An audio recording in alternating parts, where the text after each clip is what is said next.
عذاب اور عبرت کے الفاظ سننے میں بھی سخت ہیں اور سمجھنے میں بھی۔ عذاب کسے کہتے ہیں؟ عذاب اس وقت کا نام ہے جب انسان اپنے اعمال کا نتیجہ اپنے سامنے دیکھے۔ انسان کی بدعمالیاں جب ایک خوفناک نتیجہ بن کر اس کی راہ میں موجود ہوں، عذاب کا لمحہ ہے۔ فطرت انسان کی لغزشوں اور بدعمالیوں کو اکثر معاف کرتی ہے۔ انسان اپنے اعتقادات کا مذاق اڑاتا ہے، وہ سرکشی کرتا ہے، وہ لاف زنی کرتا ہے، وہ خود کو خود ساختہ مالک و مختار سمجھتا ہے، وہ اطاعت سے روگردانی کرتا ہے، اور اگر اطاعت کرے بھی تو اس کا معاوضہ اس شکل میں وصول کرتا ہے کہ لوگ اس کی اطاعت کریں۔ فطرت خاموش رہتی ہے، سرکشی جاری رہتی ہے، اور پھر ایک ایسا لمحہ آتا ہے کہ ظالم کا ہاتھ معصوم کی طرف اٹھتا ہے، مجبور پر اٹھتا ہے۔ مظلوم کی فریاد فطرت کو انصاف کے لیے پکارتی ہے۔ بس فطرت جب انصاف کرنے پر آ جائے تو سمجھ لیجئے کہ عذاب کا وقت آ گیا۔ کسی انسان کے کون سے اعمال کسی انصاف کے کیسے منتظر ہو سکتے ہیں؟ انصاف بس قیامت ہے۔ عدالت رحم نہیں کرتی۔ جب رحم نہ رہے تو اعمال کا نتیجہ سوائے عذاب کے اور کیا ہو سکتا ہے؟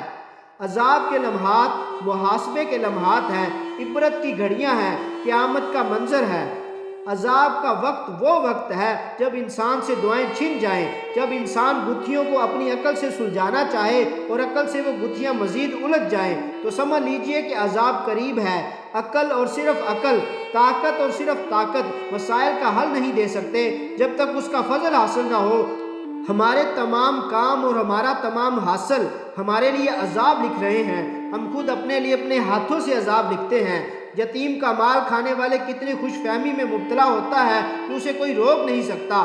مال کا مالک یتیم ہے، محروم ہے، اور غاصب اپنی قوت میں ہے، وہ یتیم کا مال ہڑپ کر جاتا ہے۔ بس یہاں سے ہی عذاب کی ابتدا ہوتی ہے۔ یتیم کا مال، یتیم کا حق، یتیم کا حصہ پیٹ میں جائے تو ایسے ہی ہے جیسے پیٹ میں آگ۔ اور عذاب کسے کہتے ہیں؟ جب انسان کا لالچ، اس کی عقل اسے آگ نگلنے پر مجبور کر دے۔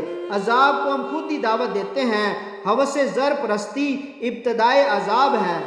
جب انسان کے دل سے انسانوں کا احترام اٹھ جائے تو سمجھ لیجئے کہ عذاب کا دور آ گیا۔ عذاب کے زمانے بد اعتمادی اور بد نظمی کے زمانے ہیں۔ جب انسان دوستی انسان دشمنی میں تبدیل ہو جائے تو آغاز عذاب ہے۔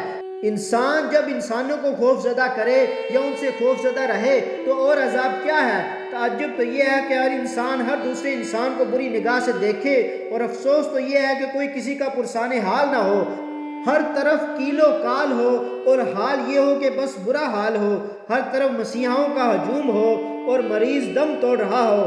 خدا خوفی نہ رہے تو مخلوق خوفی کی وبا پھیل جاتی ہے۔ عذاب کی انتہائی صورت یہ ہے کہ عذاب نازل ہو رہا ہو اور لوگ بد مستیوں اور رنگ رلیوں میں محو ہوں، پانی سر تک آنے والا اور انسان ٹس سے مس نہ ہو۔ عذاب کے زمانے ہر دور میں مختلف انداز سے آتے ہیں۔ جب اولاد ماں باپ سے باغی ہو اور ماں باپ اولاد سے بے خبر ہوں تو کسی مزید عذاب کا کیا تذکرہ؟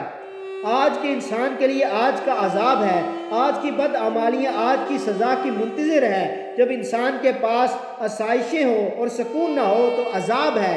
جب محافظ موجود ہوں اور حفاظت عنقا ہو تو عذاب ہے۔ جب نیکی بدی نظر آئے اور بدی محترم مانی جائے تو عذاب ہے۔ عذاب کا وقت خدا کسی پر نہ لائے، وہ وقت کہ جب مسلسل سفر ہو رہا ہو اور فاصلے نہ کٹتے ہوں تو عذاب قریب ہوتا ہے۔ ایسا وقت کہ انسان پر بغیر قصور اور بغیر کسی جرم کے مصیبتیں نازل ہوں اور وہ فریاد تک نہ کر سکے، عذاب کا وقت ہے۔ عذاب اس وقت کو بھی کہتے ہیں کہ مبلغ تبلیغ کرے اور سامعین مذاق اڑائیں، جب موسم کشی وبا کی شکل اختیار کرے، عذاب ہے۔ عذاب کا لمحہ وہ لمحہ ہے جب کرنیں اپنے سورج کو چاٹنے لگ جائیں، جب شاخیں اپنے درخت کو کھا جائیں، جب اعضاء اپنے وجود سے کٹ جانا چاہیں، جب اجزاء اپنے کل سے منحرف ہوں، جب اپنی صورت نہ رہے، جب نہ ہونا ہونے سے بہتر ہو، جب آدھا راستہ طے کرنے کے بعد مسافر سوچنے لگ جائے یہ سفر بیکار ہے۔ عذاب ہی عذاب ہے اس مسافر کے لیے جس کے لیے اپنے سفر میں کوئی دلچسپی باقی نہ رہے، آگے جانے کی خواہش نہ رہے، لوٹ جانا ناممکن ہو۔ جب انسان اپنے ماضی سے کٹ جائے اور مستقبل واضح نہ ہو، قافلے منتشر ہو جاتے ہیں اور رہنماؤں کی کثرت ہوتی ہے۔ عذاب ہے ایسی مسافرت جس میں سفر کا انجام بھی سفر ہو، جس میں ہم سفر صرف اندیشہ ہو۔ ایسا سفر جیسے صحرا میں رات کی تنہائی میں ایک مسافر جسے اپنی آواز سے ڈر لگتا ہے۔ ہولناک سناٹے میں چیخ کی آواز عذاب کا اعلان ہے۔ جب انسان اپنے دیش میں خود کو پردیسی محسوس کرے تو عذاب ہے، جب اپنے گھر میں انسان خود کو مہمان محسوس کرے تو عذاب سے کم نہیں۔ جب آوازوں کا اتنا شور ہو کہ انسان کی گویائی آواز کے سمندر میں ڈوب جائے تو دکھ کا زمانہ ہے۔ جب سورج روشنی دینا بند کر دے تو عذاب ہے۔ جب زمانہ امن کا اور حالات جنگ سے ہو تو عذاب ہے۔ طرفہ عذاب تو یہ ہے کہ دلوں سے مروت نکل جائے، احساس ختم ہو جائے، ہمدردی کے جذبات سرد پڑ جائیں اور انسان کھوکھلی آنکھوں سے جلتے ہوئے گھر اور ڈوبتے ہوئے سہارے دیکھ رہا ہو۔ جب فریاد زبان پر آنے سے پہلے زبان کٹ جائے، جب انسان کے پاس راز ہو اور اس کا کوئی محرم راز نہ ہو، جب آنکھوں میں آنسو ہو اور اس کے گرد جشن منانے والے درندے ہوں، جب وحشت رقص کرے اور معصومیت کے جنازے اٹھ رہے ہوں، عذاب ہے۔ میرے روئے سخن خدا نہ خواستہ کراچی کی طرف نہیں، قطن نہیں، کیونکہ کراچی جس عذاب سے گزرا اس کے لیے کوئی بیان ممکن نہیں۔ وہاں جو ہوا ناقابل بیان ہے۔ وہ عذاب تھا، عطاب تھا، قیامت تھی کہ کیا تھا؟ اتنے مہذب زمانے میں، اتنے بڑے شہر میں، اتنے غیر مہذب واقعات۔ جس نے سنا اسے اپنی سماعت عذاب لگی، جس نے دیکھا اسے اپنی بصارت عذاب نظر آئی۔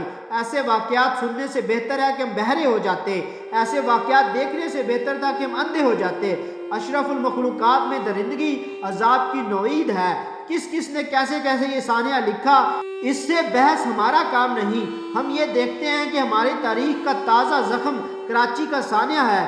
اس سانحے سے ہزاروں سانحے یاد آ سکتے ہیں۔ یہ زخم پرانے زخموں کو ہرا کر سکتا ہے۔ معصوم بچیوں کے ساتھ درندگی ان تمام درندگیوں کی انتہا ہے جنہیں خاک و خون کے واقعات کہا گیا۔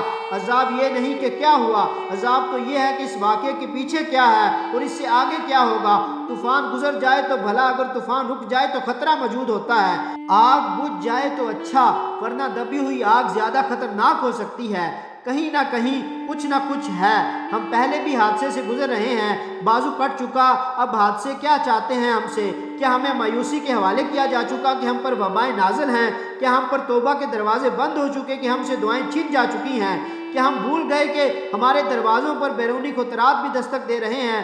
کیا اندرونی انتشار بھی بیرونی خطرے کا شاخ سانہ ہے؟ کیا کشتی اور کنارے میں ہمیشہ کے لیے جدائی ہو چکی ہے؟ کیا ہم ایک ظالم قوم ہیں؟ کیا ہم بے حس ہیں؟ کیا ہم بے بس ہیں؟ کیا ہماری آنکھوں پر پٹی بندھی ہے؟ کیا ہم نے آنے والی نسلوں کو جوابدہ نہیں ہوں گے؟ کیا ہم پر کوئی اور یوم حساب نہ آئے گا؟ کیا ہمارا حساب عذاب کے علاوہ کچھ نہیں؟ کیا ہم نشے میں ہیں؟ غفلت کا نشہ، بے حسی کا نشہ، اپنی خود غرضی کا نشہ۔ کیا ہم سے ہمارا مستقبل ناراض ہے؟ کیا ہم سے ہمارا ماضی کٹ چکا ہے؟ کیا ہم ناقابل اصلاح ہو چکے ہیں؟ کیا اس کی رحمت نے ہمیں چھوڑ دیا ہے؟ ہم کیوں عذاب میں ہیں؟ اے مالک، ہمیں ہمارے اعمال کی زد سے بچا، ہمیں ایک دوسرے کے حوالے نہ کر، ہمیں اپنی رحمت اور اپنے فضل کے حوالے رکھ۔ کیا یہ ممکن نہیں کہ جس قوم سے خطا ہو جائے اس پر بھی تیری عطا ہو جائے؟